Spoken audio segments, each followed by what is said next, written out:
22절부터 37절까지 말씀입니다. 교독합시다. 제가 22절, 여러분들이 23절, 37절까지 교독을 합시다. 그때 귀신 들려 눈 멀고 말 못하는 사람을 데리고 왔거늘 예수께서 고쳐주심에 그 말 못하는 사람이 말하며 보게 된지라.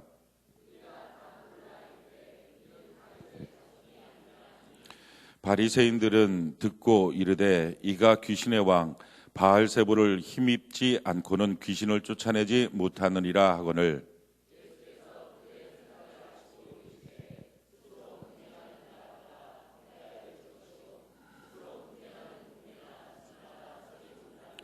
만일 사탄이 사탄을 쫓아내면 스스로 분쟁하는 것이니 그리하고야 어떻게 그의 나라가 서겠느냐.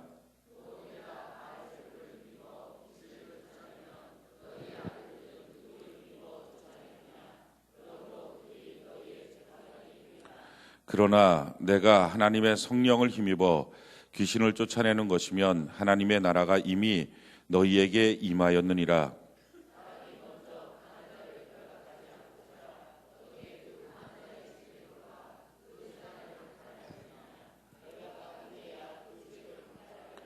나와 함께 아니하는 자는 나를 반대하는 자요 나와 함께 모으지 아니하는 자는 해치는 자니라.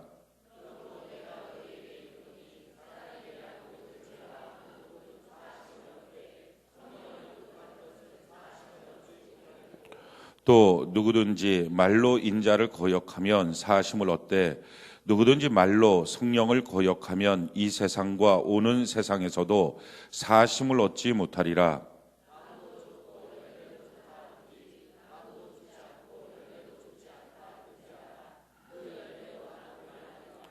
독사의 자식들아 너희는 악하니 어떻게 선한 말을 할 수 있느냐. 이는 마음에 가득한 것을 입으로 말함이라.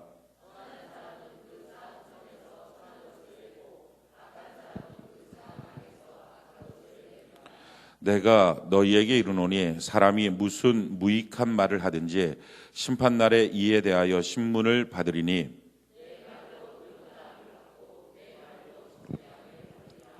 아멘. 오늘 마태복음 강의 60번째 시간입니다. 성령님 의지합니다라는 제목으로 하나님 말씀 증거하겠습니다. 오늘 본문의 시작은 22절에 보니까 그때 귀신 들려 눈 멀고 말 못하는 사람을 데리고 왔거늘 예수께서 고쳐주심에 그 말 못하는 사람이 말하며 보게 된지라 이렇게 시작을 합니다. 모든 병이 귀신의 장난은 아니지만 분명한 사실은 귀신의 장난으로 병들거나 또 귀신의 장난으로 가난하게 되거나 귀신의 장난으로 사건과 갈등 속에 빠지는 경우들은 분명히 있습니다. 이 귀신 들려서 눈 멀고 말을 못하는 사람을 예수님께 데리고 왔을 때 주님께서 고쳐주십니다. 집에 거미줄이 자꾸 칩니다. 이 거미줄을 제거하는 방법은 두 가지입니다. 한 가지는 거미줄을 칠 때마다 거미줄을 제거하는 것입니다. 두 번째 방법은 그 거미줄을 치는 거미를 잡아서 죽이는 것입니다. 우리 인생에 거미줄 같은 것들을 악한 마귀가 와서 칩니다. 그럴 때 그 일이 있을 때마다 사건이 터질 때마다 그 문제를 해결합니다. 여기 가서 해결하고 저기 가서 해결하고 그렇게 해서 거미줄을 없게 만드는 경우들이 있습니다.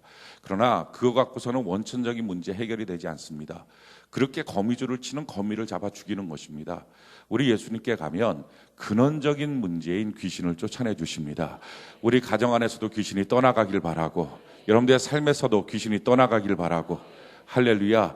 그래서 사업장에도 또 인생에도 자녀에게도 육체 가운데서도 마음속에도 귀신이 떠나가는 은혜가 있기를 바랍니다.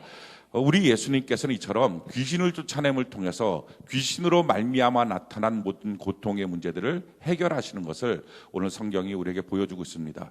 자, 이 기쁨의 순간에 사람들이 환호를 하면서 기뻐하며 감사합니다. 바로 이분이 다윗의 자손 예수님 메시아다 이렇게 기뻐합니다.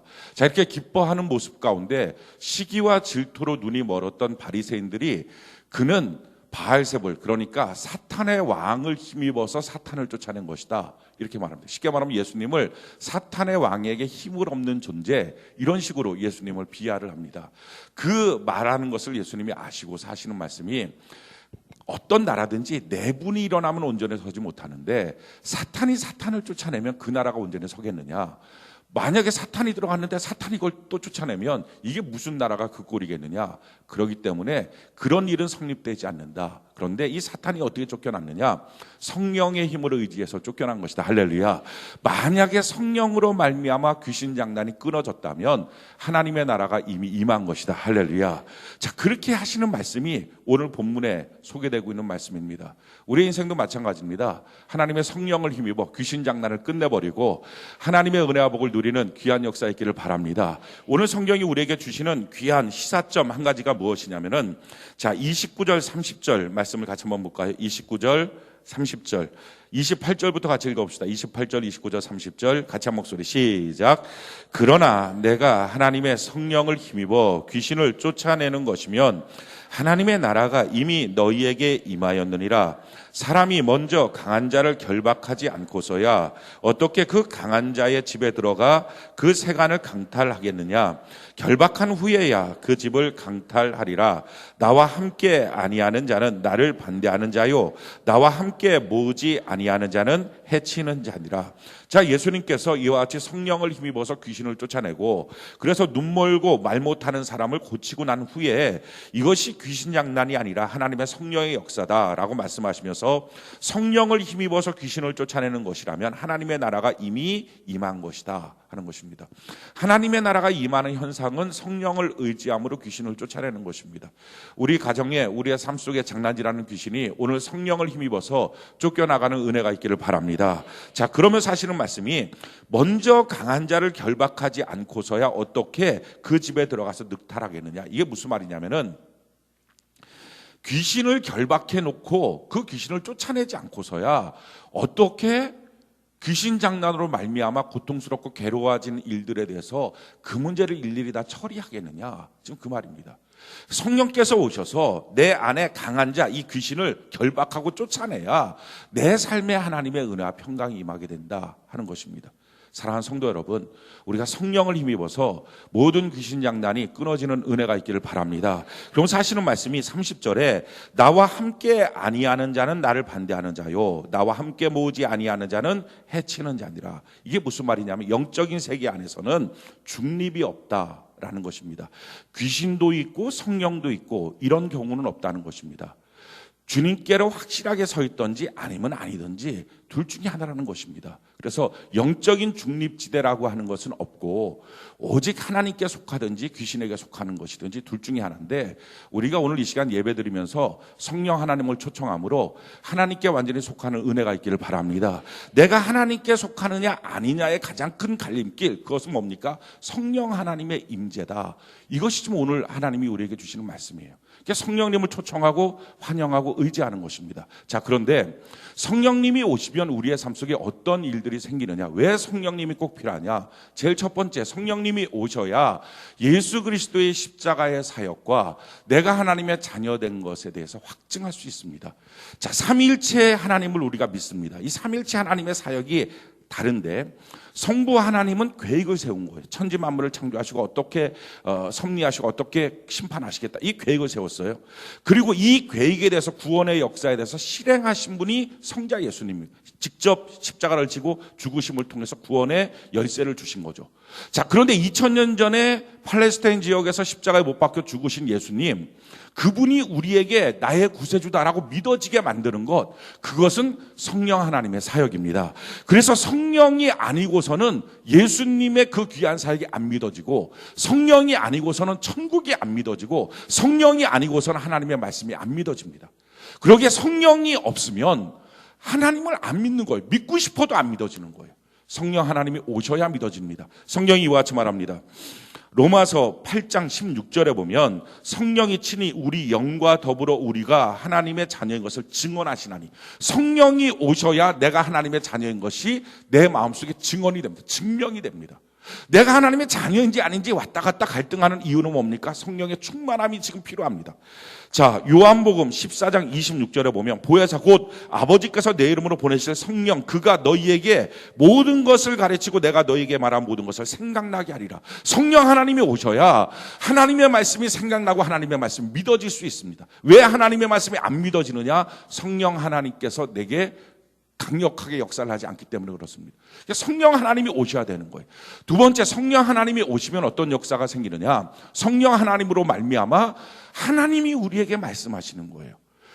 보통 설교자가 설교한다고 하고 우리가 성경을 보면서 하나님의 말씀을 안다고 하지만 사실은 그게 아니라 진짜 우리에게 능력과 믿음이 되기 위해서는 성령이 말씀하셔야 됩니다.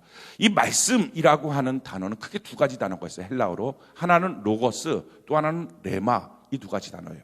우리가 이 성경책을 뭐라고 말하느냐? 로고스라 그래요. 로고스. 하나님의 말씀. 지금 설교할 때 제가 설교하는 이 말을 뭐라 그러느냐? 로고스라 그래요. 로고스. 그래서 지금 이 로고스의 말을 여러분들이 다 보고 여러분들이 다 지금 듣고 있는 거예요. 그런데 이와 같은 말 중에서 성령이 딱 붙잡고 그에게 들려주시는 말씀이 있어요. 이걸 레마라고 말해요. 레마. 근데 그 말씀이 들리면 그때부터 그 사람의 마음이 녹아지는 거예요. 그 말씀이 들려야 그게 믿어지는 거예요. 우리가 잘 아는 성경 말씀 중에 믿음은 들음에서 나오고 들음은 그리스도의 말씀이라 할 때 그 말씀은 로고스가 아니라 레마예요. 레마.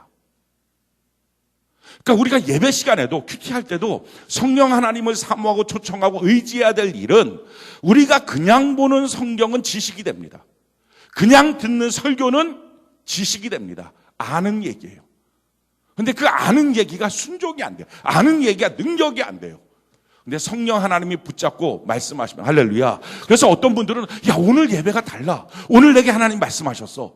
오늘 말씀 가운데 내가 이 말씀이 내 가슴에 탁 쳤어. 근데 또 어떤 경우에는 말씀이 잘 안 들리기도 하고 졸리기도 하고 그냥 딴 생각만 들기도 하고 왜 이런 차이가 있느냐? 성령께서 오늘 그 말씀을 주셨느냐 안 주셨느냐의 차이예요. 그래서 성경이 이렇게 말합니다. 요한계시록 3장 6절에 보면 귀 있는 자는 성령이 교회들에게 하시는 말씀을 들을지어다. 그냥 성경 말씀을 듣고 보는 것이 아니라 성령이 오늘 말씀하시는 말씀을 들으시길 바랍니다. 그게 레마예요. 레마. 그 말씀을 들어야 사람이 변화돼요. 그냥 성경 읽었다고 변화되는 게 아니라 그냥 설교 시간에 참여했다고 바뀌어지는 게 아니라 성령 하나님이 붙잡고 내게 주시는 말씀. 오늘 저는 여러분들이 성령 하나님을 초청하고 환영함을 통해서 성령이 주시는 말씀을 내 말을 듣는 은혜가 있기를 바랍니다. 그게 내 말씀인 거예요. 그 말씀을 받아야 이게 내게 주신 약속이구나 이걸 알 수가 있다는 거예요. 세 번째, 성령 하나님이 오셔야 성령의 은사를 받습니다. 성경이 이와 같이 말합니다. 고린도전서 12장 7절부터 11절에 보면 각 사람에게 성령을 나타내심은 유익하게 하려 하심이라. 어떤 사람에게는 성령으로 말미암아 지혜의 말씀을, 어떤 사람에게 같은 성령을 따라 지식의 말씀을, 다른 사람에게는 같은 성령으로 믿음을, 어떤 사람에게는 한 성령으로 병 고치는 은사를, 어떤 사람에게는 능력 행함을, 어떤 사람에게는 예언함을, 어떤 사람의 영들 분별함을, 다른 사람에게는 각종 방언 말함을, 어떤 사람에게는 방언들 통역함을 주시나니 이 모든 일은 같은 한 성령이 행하사 그의 뜻대로 각 사람에게 나누어 주시는 것이라. 우리가 이 땅을 살아갈 때 내 입만 갖고서는 안 됩니다. 왜냐하면 마귀의 방해가 있어서 그렇습니다. 마귀의 방해가 있기 때문에 학교에서 배운 지혜만 지식만 갖고서는 못 삽니다. 성령 하나님이 주시는 지혜와 지식이 필요합니다.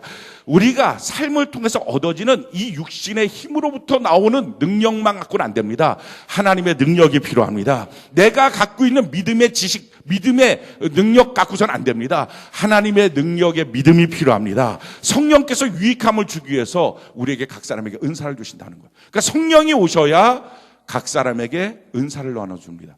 뿐만 아니라 성령이 오셔야, 성령이 내 마음속에 충만하게 임재하셔야 내 성품이 바뀌어집니다. 노력해서 바뀌어지지 않아요. 힘쓰고 애쓴다고 바뀌어지는 게 아니라 성령으로 바뀌어지는 거예요. 성경이 같이 말합니다. 갈라디아서 5장 22절로 23절에 오직 성령의 열매는 사랑과 희락과 화평과 오래 참음과 자비와 양성과 충성과 온유와 절제는 이 같은 것을 금지할 법이 없는 성령의 열매예요. 성령이 우리 가운데 역사해야 우리가 사랑의 사람으로 바뀌어지고 희락의 사람으로 바뀌어지고 화평의 사람으로 바뀌어질 수 있다는 거예요. 그러니까 성령이 오시지 않으면 노력하고 애써도 안 되는 거예요. 갈라디아서 5장 16절로 17절에 보면 내가 이르노니 너희는 성령을 따라 행하라. 그리하면 육체의 욕심을 이루지 아니하리라. 왜 우리가 죄짓고 타락하고 방탕하느냐? 이유는 성령을 따르지 않기 때문에, 육신을 따르기 때문에. 그러니까 성령이 얼마나 강력하게 나를 통제하고 붙잡느냐에 따라서 그 사람의 정결함과 거룩함은 결정됩니다. 성령을 따라서 변화되는 거예요. 그러니까 교회 안의 모든 사역은 성령을 통해서 바뀌어지는 것입니다. 뿐만 아니라 성령 하나님이 오셔야 우리 인생길에 하나님이 예비하신 것을 알 수 있습니다. 그걸 볼 수 있는 거예요. 고린도전서 2장 9절로 10절에 보면 기록된 바 하나님이 자기를 사랑하는 자들을 위하여 예비하신 모든 것은 눈으로 보지 못하고 귀로 듣지 못하고 사람의 마음으로 생각하지도 못하였다 함과 같으니라. 오직 하나님이 성령으로 이것을 우리에게 보이셨나니 성령은 모든 것 곧 하나님의 깊은 것까지도 통달하시느니라. 눈으로 귀로 마음의 생각으로도 우리 가지 못합니다. 성령이 오셔야 보여집니다. 그러기에 예수 믿는 사람에게 있어서는요, 성령이 없으면 아무것도 없는 것과 동일합니다. 내가 지금 어디로 가야 될지, 무엇을 해야 될지, 뭐부터 시작해야 될지, 성령이 없으면 예수를 오래 믿어도, 교회에 오래 다녀도 옛사람의 습관대로 세상 사람과 비슷한 루트로 삽니다. 성령이 오시면 달라집니다. 모습이 달라져요. 자, 성령이 오셔야 어떤 일들이 생기느냐? 교회가 온전히 세워집니다. 에베소서 2장 22절. 그 전에 성령 하나님이 오시니까 실질적으로 사도행전 16장 6절에 성령이 아시아에서 말씀 전하지 못하게 하시거늘 그들이 비루기아와 갈라디아 땅으로 다녀가. 지금 사도 바울이 복음을 증거하는데 복음 증거하는 길을 어디로 갈 것이냐? 성령이 지시하십니다. 어떤 건 막고 어떤 건 길 열어주시고. 성령에 민감해야 된다는 거예요. 성령으로 교회가 세워집니다. 에베소 2장 22절에 너희도 성령 안에서 하나님이 거하실 처소가 되기 위하여 그리스도 예수 안에서 함께 지어져 가니라. 교회 공동체는요, 사람이 모여서 이루는 게 아니라 노력하고 열심으로 이루어지는 게 아니라 성령께서 함께 하셔야 됩니다. 아멘이십니까? 우리 교회가 참 좋은 교회다 하는 것을 오늘 또 새삼 깨닫게 됐어요. 지난 한 주간 동안에 참 힘들었던 가정을 제가 알아요. 그냥 하루 종일 은행 찾아다니면서 어떻게 하든지 문제 해결하려고, 자기로부터 발생한 문제가 제가 막 헤프게 돈 쓰고 막 사치하고 낭비한 게 아니라 정말 느닷없이 강도 만나갖고 그렇게 어떻게 하든지 사업체가 안 무너지려고 애쓰면서 그냥 하루 종일 은행 뛰어다녔던 가정을 알고 있어요. 되게 힘들지 않겠습니까? 진짜 힘들 거예요. 그 여자분이 그 가정인데 아내 되신 분이 화요일 날 이제 그 우리 셀레비안 드리니까 그렇게 말했대요. 제가 강도 만난 사람이에요. 그러면서 울더래요. 참 힘들다는 걸 제가 알아요. 그렇게 힘든 형편 처지에 있는데 오늘 제가 식사하러 갔거든요. 그랬더니 이 부부인데 그 남편이 이제 배식하고 있더라고요. 제가 일부러 막 다 어깨치면서 오늘 예배 시간에 안 보이던데요. 제가 그랬더니 저 예배 드렸어요. 언제 드렸어요? 어디서 드렸어요? 맨 뒤에 앉았어요. 이렇게 얘기하더니 늦게 오셨군요. 그랬더니 막 죄송해요. 막 그러면서 막 이렇게 어깨치고 그러면서 저 국수 2그릇 주세요. 막 이렇게 하고 제가 또 가니까 떡국은 떨어졌어요. 또 국수 2그릇 해요. 받아갖고 먹었어요. 막 웃으면서 치고 그랬어요. 근데 막 웃더라고요. 제가 해드릴 수 있는 게 그거밖에 없는 거예요. 웃으면서 말 걸어주는 것, 웃으면서 어깨 툭툭 쳐주는 것. 그리고 제가 밥을 먹고 올라왔어요. 올라 카페에 보니까 그 부인이 있는 거예요. 카페에서 저보고 안녕하세요 그러더라고요. 막 웃으면서. 제가 그랬어요. 안녕 그랬어요. 깜짝 놀라더라고요. 제가 누구한테 가서 어느 유부녀한테 안녕 이러겠어요. 안녕 그랬어요. 그러니까 제가 할 수 있는 제가 알아요 라고 하는 표현, 제가 촌스러워서 뭘 어떻게 표현해야 될지 모르는 사람인 거죠. 안녕 그러고서 옆에 가서 이렇게 어깨를 안아줬어요. 이거 절대로 성희롱 아니에요. 내 아내도 앞에 있었고요. 옆에 지사님들도 있었어요. 그분도 절대 이상하게 생각 안 했어요. 그게 뭐냐면은 알아요. 제가 할 수 있는 거는요, 그분이 큐티 올리면 그냥 사랑합니다. 이거 써주는 것뿐이었어요. 제가 해드릴 수 있는 게 너무 적은 거예요. 그렇게 힘든데. 근데 제가 해드릴 수 있는 게 그렇게 적은데 그분들은 정말 미칠 것 같은 환경인 걸 알거든요. 근데 웃더라고요. 제 방에 올라왔어요. 저희 아내가 잘 그렇지 않는데 오늘 우는 거예요. 마음이 안쓰러워요 하면서. 너무 힘들 텐데 웃잖아요. 그걸 보면서 제가요 이런 마음이 들었어요. 우리 교회가 이런 분들을 통해서 지켜지는구나. 진짜 힘들 텐데 교회 공동체를 위해서 표시내지 않으려고 웃는 거. 담임 목사라고 해도 제대로 편도 못 들어주고 기껏 해봤자 남들 모르는데 사랑합니다. 얼마나 촌스러워요. 안녕하세요. 안녕. 이 정도는 이게 무슨 짓이에요. 그 정도밖에 못 해주는 담임 목사 얼굴 봐서 성질대로 안 살고 하나님의 말씀 뜻대로 살려고 애쓰고 되게 안쓰럽더라고요. 되게 사랑스럽고. 그 가정뿐이겠어요. 또 다른 가정들도 얼마나 힘겨운 한 주간을 보냈을 텐데 표시내지 않으려고 자기 맡겨진 사역 다 하고 애쓰는 모습들. 우리 교회는 그렇게 지켜지는 거구나 하는 걸 알았어요. 성령께서 함께 하시는 교회는요 그렇게 지켜지는 거예요. 좋을 때 좋은 것뿐만 아니라 힘들 때도 성령을 의지해서 교회 공동체를 지키는 거예요. 이게 너무 감사한 거예요. 이게 너무 고마운 거예요.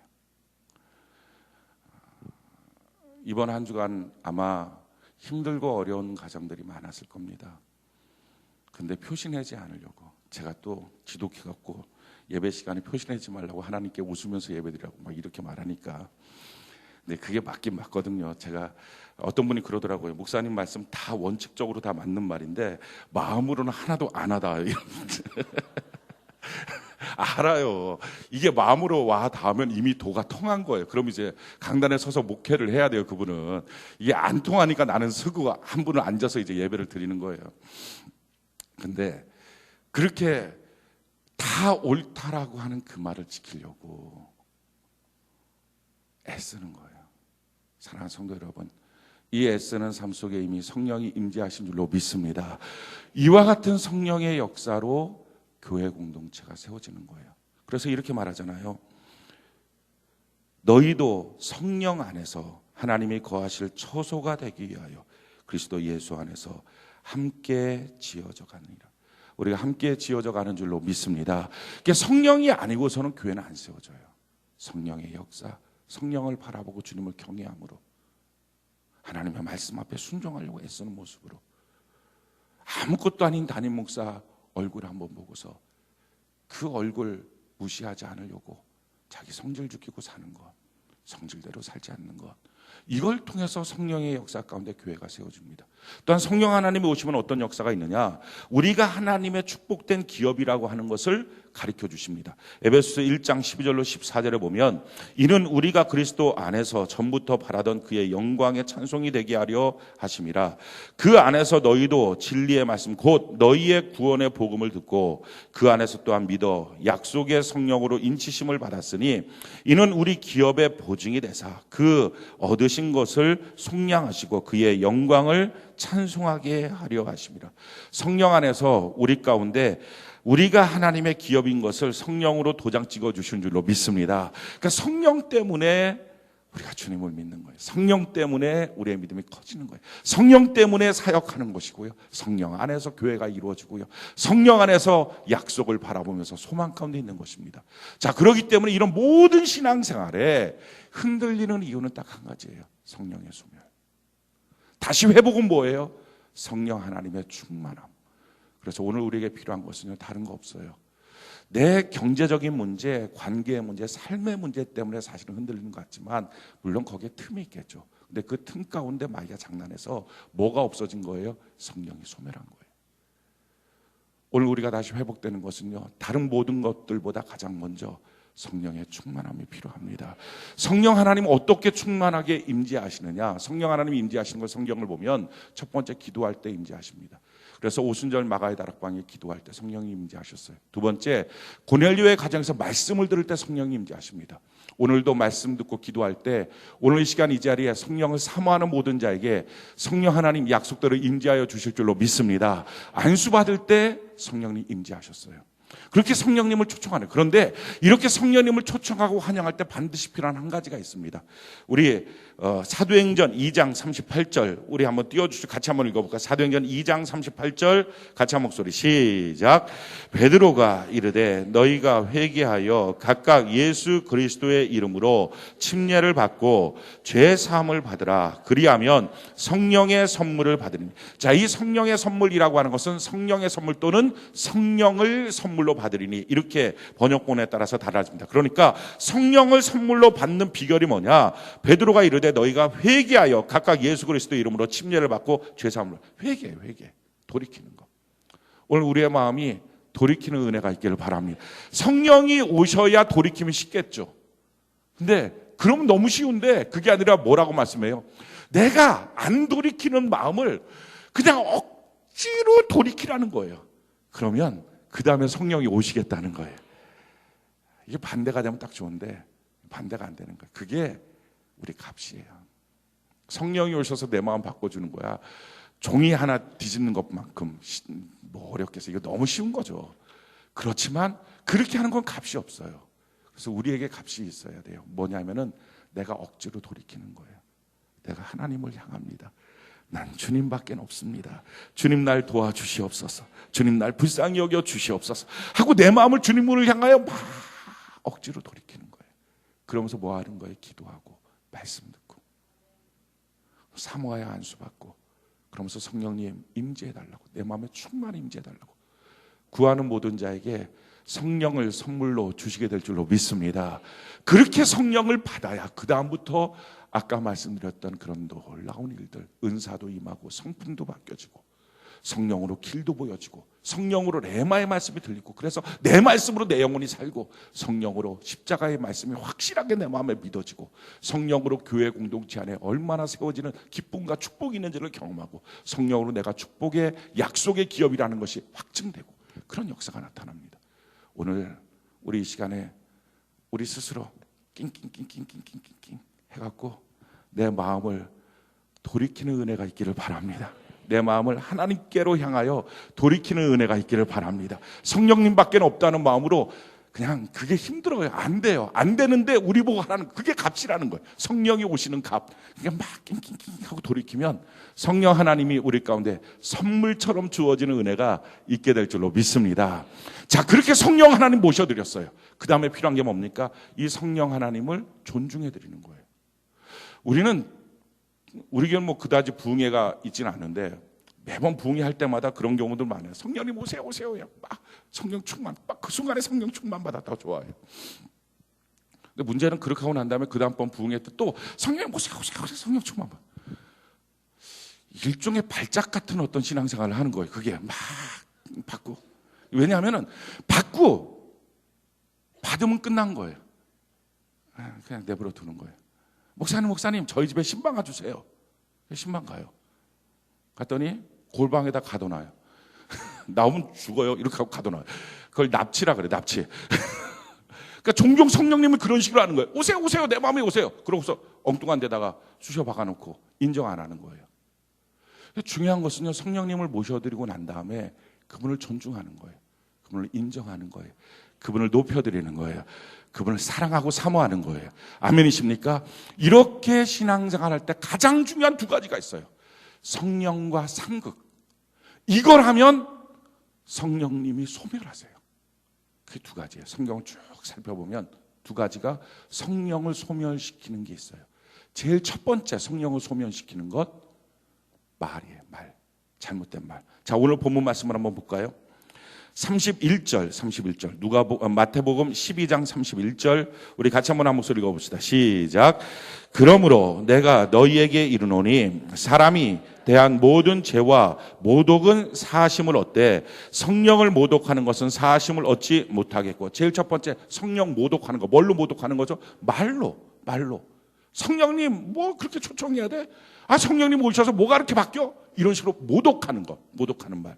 32절에 보니까 또 누구든지 말로 인자를 거역하면 사하심을 얻되 누구든지 말로 성령을 거역하면 이 세상과 오는 세상에서도 사하심을 얻지 못해. 어마어마한 말씀이죠. 그 성령 하나님을 말로 거역하는 것 싫어요. 나 그런 거 싫어요. 이렇게 성령 하나님의 사역을 거역하는 거 말로.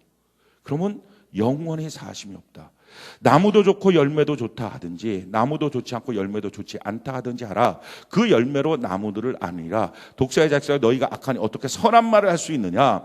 이는 마음에 가득한 것을 입으로 말함이라. 선한 사람은 그 쌓은 선에서 선한 것을 내고 악한 사람은 그 쌓은 악에서 악한 것을 내니라. 내가 너희에게 말하노니 사람이 무슨 무익한 말을 하든지 심판날에 이에 대하여 신문을 받으리니 내 말로 의롭다 하심을 받고 내 말로 정죄함을 받으리라. 자, 성령 하나님이 초청돼서 오세요. 그럼 누구든지 오신다는 거예요. 그분이 충만하게 임재하시느냐 아니면 아직 충만하지 않느냐의 차이가 있을 뿐이지. 무엇의 차이? 회개의 양, 회개의 정도에 따른 차이예요. 그러니까 물컵이 있는 거예요. 이 물컵 안에 물이 채워져 있는 거예요. 이 채워져 있는 물이 뭐예요? 나라고 하는 거예요. 내 길이라고 하는 거예요. 내 뜻이라고 하는 거예요. 근데 여기에 성령의 새로운 물을 받으려고 그래요. 방법은 뭐예요? 이 물을 쏟아 부어야 돼요. 근데 이 물을 쏟아 부은 것의 정도만큼 성령님은 오시는 거예요. 그래서 회개의 정도만큼 성령님은 오십니다. 그래서 어떤 사람한테는 온전한 회개를 하면 충만하게, 덜 회개하면 조금. 이 차이는 있지만 누구든지 회개하면서 성령 하나님을 초청하면 오지 않는 경우는 없어요. 오늘 이 시간에도 성령 하나님이 오시는데 수십 년, 수백 년 걸리는 게 아니에요. 주시겠다고 약속하셨기 때문에 구하는 자에게 하나님은 주시는 줄로 믿습니다. 구하고 자꾸 두드리라. 그러면 너희에게 성령을 주시리라. 하나님의 약속이에요. 신실하신 하나님 약속대로 지켜주시는 것입니다. 그렇기 때문에 누구든지 회개하면서 하나님을 구하면 다 오시는 거예요. 근데 오신 성령 하나님과의 상극 뭐냐? 오시고 난 다음에 주중에 살아갈 때 말로 그분을 거역하는 것, 말로 그분을 무시하는 것, 함부로 말하는 것, 그럼 성령이 소멸돼 버려요. 그래서 굉장히 말을 조심해야 됩니다. 그래서 성경은 이렇게 말해요. 너가 한 말, 그게 무의식적으로 아무 뜻도 없이 무익하게 한 말이라 할지라도 마지막 심판날에 그 말에 대해서 하나님은 신문할 것이다. 말이 너무 중요해요. 말과 잘못된 말과 성령 하나님은 상극입니다. 자, 또 하나 우리 성경 전체를 찾아보면 성령 하나님이 우리 가운데 내주하시고 임재하시고 역사하실 때 성령 하나님과의 상극이 뭐냐? 술이에요. 그래서 예수 믿는 사람, 성령 받는 사람, 술 먹으면 성령은 소멸합니다. 한 잔이든 두 잔이든 상관없이. 그래서 성경이 우리에게 이렇게 말합니다. 누가복음 1장 15절에 이는 그가 주 앞에서 큰 자가 되며 포도주나 독한 술을 마시지 아니하며 모태로부터 성령의 충만함을 받아. 뭐 때문에 성령의 충만함이 계속 있었다고요? 포도주나 독한 술을 마시지 않았다. 어떤 분들은요, 포도주 한두 잔은 건강을 위해서 좋지 않겠다. 모르겠어요. 건강을 위해서 좋을지 모르겠지만 성령 하나님은 안 계세요. 먹지 말라고요. 예수 믿고 성령 받았으면. 또 성경이 이렇게 말해요. 에베소 5장 18절에 술 취하지 말라. 이는 방탕한 것이니 오직 성령의 충만함을 받으라. 성령 충만과 술 취함은요 상극이에요. 그래서 술 먹으면서 예수 믿을 방법은 없습니다. 술 먹으면서 예수 믿을 방법은 없어요.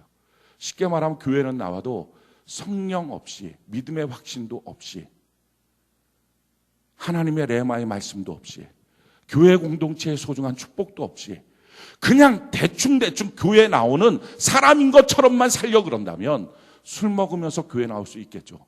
그러나 정말 제대로 예수 믿으려면 술 먹으면서 예수 믿을 방법은 없습니다. 술 먹으면 즉시 성령은 소멸합니다. 이게 두 가지예요. 내가 함부로 하는 말, 이게 다 입이랑 관계 있네요. 사실은 성령을 받는 것도 입이랑 관계 있어요. 성령을 받는 것은 이렇게 하고 받는 게 아니에요. 이렇게 하고 받는 게 아니라 성령님 입을 열어 성령님 임재하여 주옵소서. 초청합니다. 환영. 이렇게 말해야 오시는 거예요. 말해야. 근데 말해야 오셨던 그 성령 하나님이 내가 이 말로 엉뚱한 말하고 그럼 소멸되고요. 술 먹고 성령 하나님이 술에 독해서 살 수가 없는 거예요. 그 속에서. 그래서 둘 중에 하나 선택하셔야 돼요. 예수 믿든지 술 먹든지.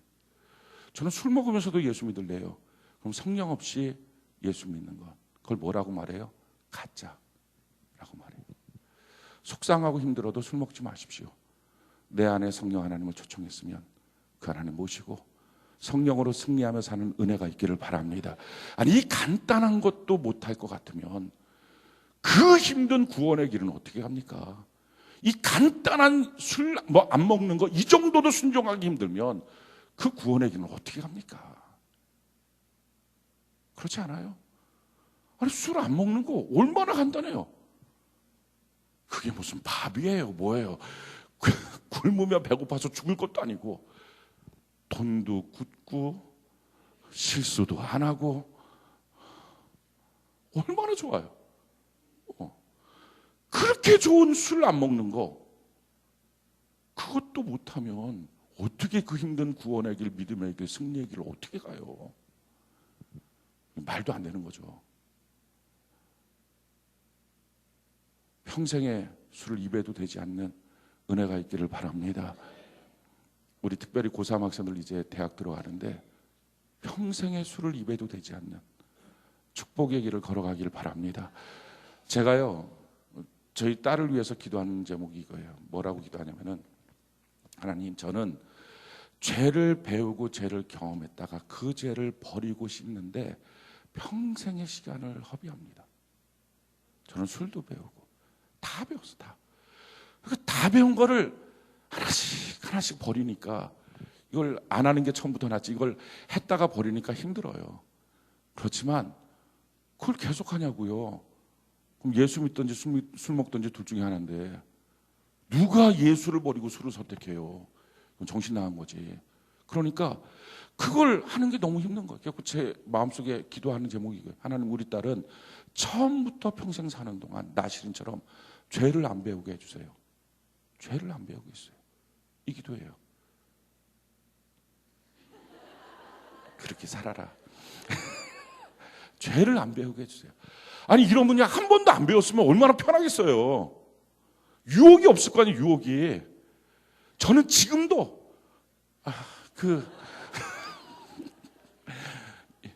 초여름에 어스름해질 때 왜 편의점에 파라솔이 있는 건지 모르겠어요. 왜 거기서 사람들 아저씨들 앉아갖고 캔맥주 한 잔씩을 하고 있으면서 분위기는 왜 이렇게 좋게 보이는지 모르겠어요. 그게 유혹이라는 사실을 하나님 앞에 막 울기도 해요. 저는요. 아니 왜 그런 더러운 게 유혹입니까? 내가 안 배웠다면 내 평생의 유혹도 아닐 텐데. 사랑하는 성도 여러분, 우리 자녀들을 어떻게 키우겠습니까? 내가 지었던 죄의 유전으로 계속 키우겠습니까? 우리는 그럴 수 없어요. 하나님, 그토록 끊으려고 애쓰고 싸우는 평생의 삶을 살고 있다면 하나님 우리의 자녀들은요, 우리 다음 세대들은요 평생의 죄를 배우지도 않게 하여 주옵소서. 거룩의 길을 나시린처럼 걸어갈 수 있도록. 그래서 평생 그렇게 살면 이게 얼마나 멋진 일이에요. 성령 하나님 초청하면 그 믿음으로 갈 거 아니에요. 저는 신앙생활하다가 중간에 시험도 들었던 사람이에요. 술도 먹었는데 시험은 안 들겠어요. 그거 뭐 특별한 게 아니고 시험 드는 거예요. 이런 말씀 드리면 또 어떨지 모르겠지만 제가 대전에서 살 때는 한 번인가 주일날도 빼먹고 교회도 안 갔어요. 그저 우리 한 번 정도 안 갔죠. 우리 계룡산 놀러 갔죠. 그래갖고 우리 같이 빼먹은 사람이에요. 저보다는 이쪽이 훨씬 거룩해요. 그렇지만 알고 있는 죄는 비슷하게 알고 있어요. 또 같이 빼먹고 갔었어요. 그게 온전한 마음이겠습니까? 그때 내가 전도사인데. 그런데요, 그때 와서 처음 알았어요. 오, 난 주일날 사람들이 안 다니는 줄 알았어요. 다 교회만 가는 줄 알았어요. 산에 왜 이렇게 사람들이 많아요? 놀러 간 사람들이 너무 많은 거예요. 안 볼 걸.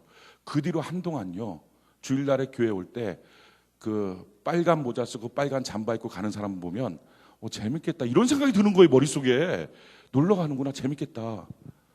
전 그것 때문에 또 싸웠어요. 하나님, 어떻게 주일 성수를 안 와요? 복이 없이 저주로 가는 저 인생이 내 마음속에 유혹이 될까요? 이해되지 않는 죄악이 유혹이 됩니다. 싸웠어요. 그리고 이제는 그건 없어졌어요. 그렇게 놀러 가는 사람 보면 불쌍해졌어요. 이제는. 사랑하는 성도 여러분, 우리 평생의 죄를 알지 않는 그런 자녀들로 우리를 키우기를 바라고, 우리 자신들도 성령 하나님 초대하고 환영했으면 죄 짓지 않고 우리 믿음의 길 걸어가기를 바랍니다. 다른 것도 아니고 건강에도 안 좋은 술 먹지 말라. 그게 갈등이겠습니까? 그게 불순종의 이유겠습니까? 그게 하나님을 버릴 만큼 그렇게 강력한 유혹이겠습니까? 그게 뭐 그렇게 대단한 거라고. 그게 내가 받을 모든 복을 거절할 만큼 그렇게 큰 거겠습니까? 아무것도 아닌 것에 예수 팔아먹지 말고 우리 귀한 예수님 마음에 모시고 평생 주님 뜻대로 살아가는 은혜가 있기를 예수님 이름으로 축원합니다. 우리 주의 복을 받고 성령으로 충만해지고 초청하고 환영하고, 우리가 오늘 이 시간에 낑낑낑낑낑낑낑 주님께로 돌아가는 거예요. 주님을 향하는 거예요. 내 마음에 조금이라도 온갖 생각으로 잘못되어 있는, 하나님의 뜻대로 복종하지 않았던 나의 생각들, 이런 것들 다 사로잡아서 주님께로 낑낑낑낑 돌아가면서 주님 앞에 복종하는 거예요. 기왕이면 완전히 돌아가서 완전히 비고비인 내 마음에 성령으로 충만하게 채워지는 이 시간이 되기를 바랍니다. 그리고 한 주간 살 동안 우리 주님을 찬양합시다. 감사합시다. 혹시라도 지금까지 살면서 술 먹었던 분들이 있으면 이번 기회에 더 이상은 노 그렇게 하고 정말 그 길 가지 마십시오. 그렇게 해서 소멸될 성령이면 오셨던 성령님이 너무 아쉽잖아요. 야, 너는 그 한 잔에 나를 팔아먹냐, 그러지 않겠습니까? 우리 이번 한 주간부터 정결하고 거룩한 길, 믿음의 길 걸어가는 우리 모두가 되기를 바랍니다.